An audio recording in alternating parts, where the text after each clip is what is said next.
লালু ভাই, এটা আপনি কার কাছে নিয়ে এলেন? ওনারে চিনস না তুই? উনি অনেক বড় তান্ত্রিক। এই দেশে ওনার লক্ষ লক্ষ মুরিদ। উনি নতুন একটা বই লিখছে।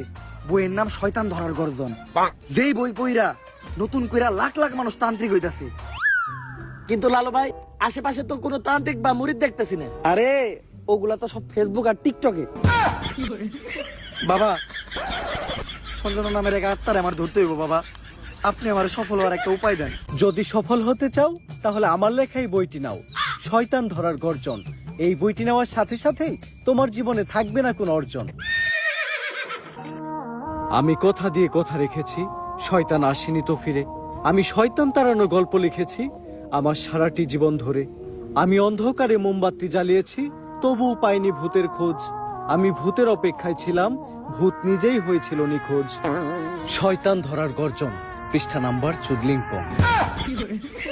বাবা, এটা তো মন্ত্র না, ছন্দ কইলেন। মার্কেটে আপাতত ছন্দই চলে। বাবা, বইটা একটা আমারও লাগবে। দাম কত এটার? মাত্র 1000 টাকা। 1000 টাকা দিয়ে আর কিনুম?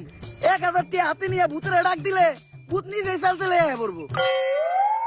1000 টাকা যে বইয়ের দাম, এই বইয়ের বিশেষত্ব কি? এই বইটা আমি আমার নিজ হাতে লিখেছি। দেহি আতেলে এত খারাপ। দেহি বইয়ের প্রথম পৃষ্ঠায় কি লেখা? মানুষকে ভোদাই বানানোর 100টি উপায়।